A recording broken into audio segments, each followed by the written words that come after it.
said that people shouldn't jump into marriage too soon and should have a long engagement till you really get to know someone and watch out for red flags that could be a deal breaker for you in a relationship.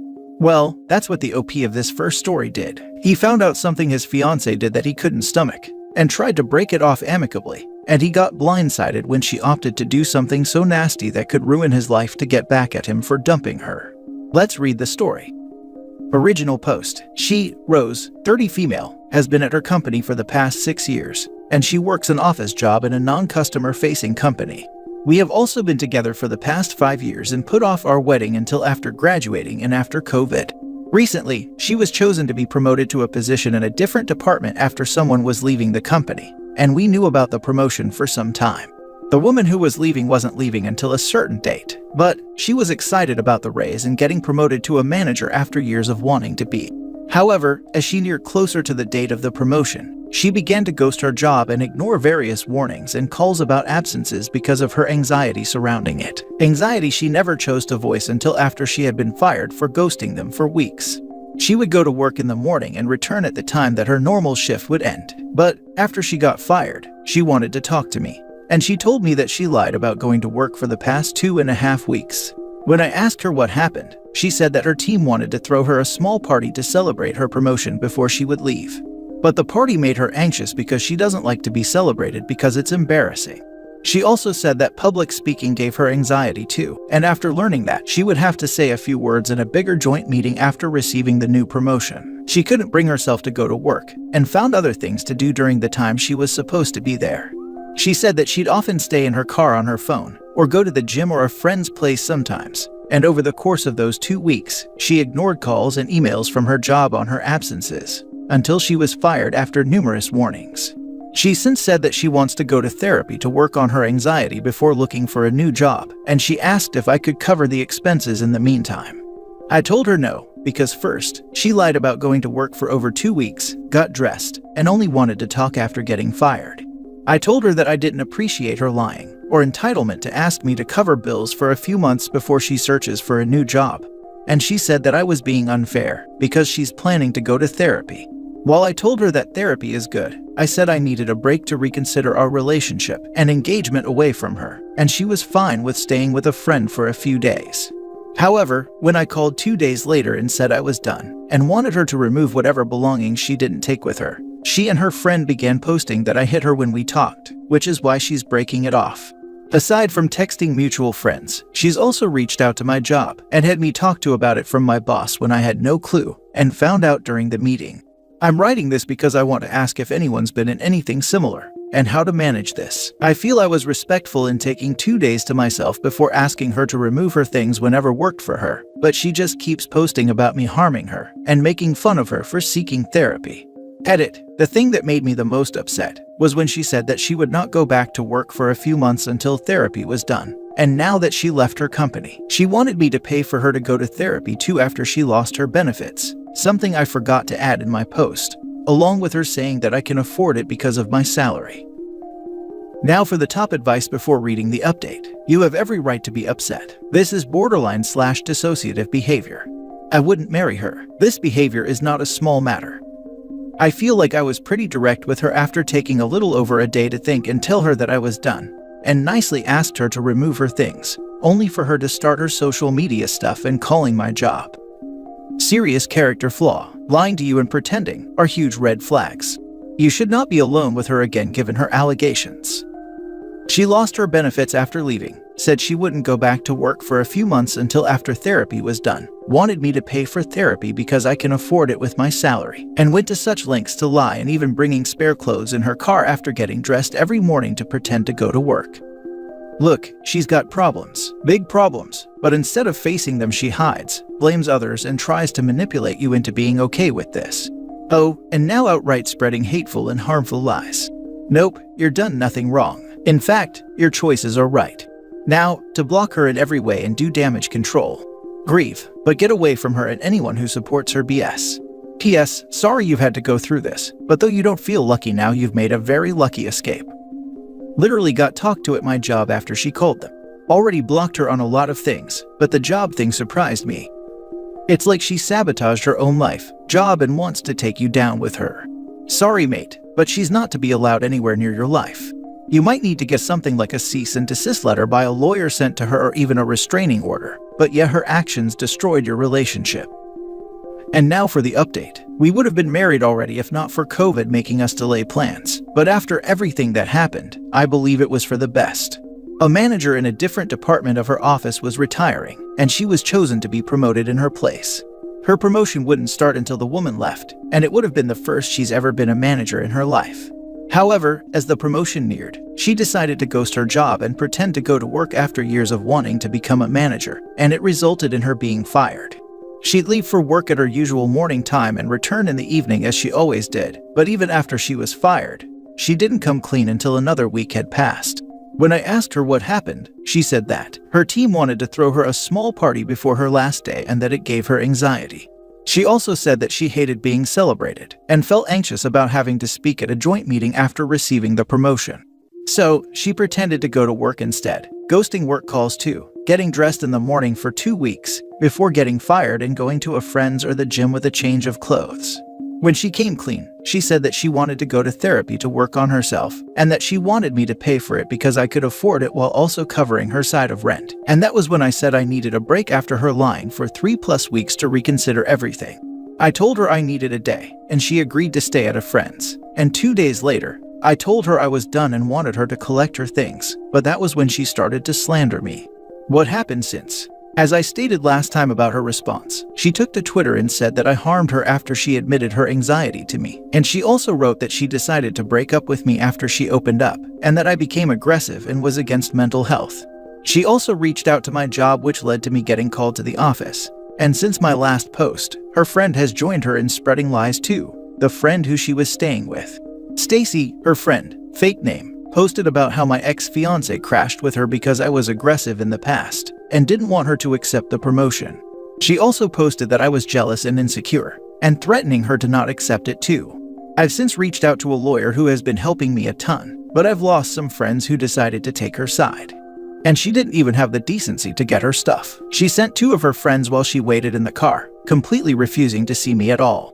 And while I didn't lose my current job, she called another job that she knew I was interviewing for some time, and I haven't heard back about my second interview since. I'm discussing how we can address that with my lawyer at the moment, but I wanted to ask how to move on from not only her, but also the friends who took her side and how it's crept into other areas too. It's just been really stressful seeing a new side of her through her lies, and it's really come as a shock in many ways. It's like she's done a 180 so fast, and it's really hard to focus on other things or gain sleep too. Having a lawyer is the best thing you can do right now, and he will be able to go after them for slander, and could sue them, especially her, for all the damages this is causing you. To completely get away from them, you may want to think about moving and cutting all ties, and get a new phone number. Also, lock down all social media to private. Purge any shared friends from social media to prevent them giving her information. Do not under any circumstance meet with her without witnesses of your choosing present, and preferably in public. I wish you the best, and I hope you keep us updated. What does the lawyer say? He said it was best to not engage in anything on Twitter or social media like her at the moment, because it could hurt us if I say something emotionally. He's right, say nothing. Their posts will be used as evidence against them, so don't engage. They are hanging themselves. Make sure you get copies and screenshots with timestamps too. OP, listen to your lawyer. All I want to add to that is after all the legal stuff is over, if any of your friends who sided with her come back to you and apologize, I'd recommend you consider forgiving them. After all, this sort of thing is rather rare. Mostly when women accuse their partners of this stuff, it's the truth, so good people believe them. That's why it's a particularly terrible thing to do, to lie about something like this, because it's so hard to get justice for victims as it is, and lying about it only makes it harder for people to trust. So, your friends who are supporting her are doing the right thing, even though it's in support of a lie. They're still good people, even though they've been misled. Once you've been able to prove that she's lying, it shouldn't be too hard, since she made the mistake of lying about why she left her job as well. The good ones should come back with an apology. Think about forgiveness so you don't miss out on the good people in your life. After all, this sort of thing is rather rare. It is not rare at all. There are so many messed up people who will target partners who leave them with smear campaigns out of spite, including many men. Usually, they are good at it too since they have had their whole lives to practice. Now for the last story. Big blow up with my wife. Background: my wife and I have been married 16 years. We have 2 kids, 7 and 13, and the last 8 years or so could legally be defined as sexless, with the last 4 years consisting of bedroom activities an average of 2 times per year. The lack of intimacy is not my choice. I will also note that she still co-sleeps with our youngest, and we have slept in separate bedrooms since 2009. We are both pretty attractive. I stay fit with running. She just luckily looks great for her years. Slowly over the years, her rejection has eaten away at me to the point that there is zero intimacy. Zero. I refuse to try anymore and go through feeling unwelcomed. Above the intimacy problems, I also feel unwelcomed by her as a husband and father. Many of the traits I have that attracted her to me in the beginning of our relationship, she now despises as my role as a dad. I am generally a loner. I have a small circle of friends, but I generally avoid the social hierarchy altogether and have no interest in following groups and whatnot. I guess you can say I fit the Omega role a bit, but I'm not into video games and crap. I've always had peculiar hobbies and interests, like turtles, fighter planes, and music. I am also very creative and enjoy various arts such as painting. Anyway, when we dated, she saw these traits as refreshing and different from the endless males out there who follow their pack of buddies, and so on. But now, things are so different. All of my interests and hobbies are met with negativity, cynicism, and sometimes ridicule. This has been a problem in our relationship since the beginning. I am also not the typical, fuddy-duddy boring as heck dad stereotype. I love rock music. I can still ride a skateboard. I like to drink beers on weekends and listen to trippy music or get taken away by laughter. I typically ponder beauty in nature and often have my head in the clouds. I'm probably somewhat autistic. Anyway, there is a general feeling of not being who she wants me to be. Add to this our lack of intimacy, and you can get a sense of how I feel when she is around. She finally got a part-time job a few nights a week after not having worked for 15 or so years since the kids were born. I have worked full-time non-stop. Since getting this job, my alone time with the kids has been wonderful. The house is much more peaceful when she is not in it, and my kids generally like the things we do. When she is home, it is always stressful. The blow-up. I took the kids to my parents over the weekend to celebrate my mom's birthday. We had a wonderful day with family, my sister, her family, my parents. It was summer magic, and I had no one there giving me a hard time about everything I did or did not do, or how I did or did not do it or whatever. And no one to say, "You're having another beer," and so on. The day was magic, and the evening came and we decided to watch a movie. Scrolling through, we all decided to watch Borat, and we all laughed hysterically. The movie ended, we all went to bed. The next day, upon getting home, my wife learned we had watched Borat, and totally freaking flipped out. She screamed at me and told me she was disgusted in me as dad. The next day, this continued with nasty texts saying she was disappointed in me as a dad. I owned up, yes, maybe I should have thought more about what movie, but everyone had a great time with family, all of us. The next day, it still continued, and she decided to take the kids to her mother's unannounced, probably to blow steam and badmouth me the entire time. That night as I was home alone, my parents alerted me that she also sent them a text displaying her dismay of the movie.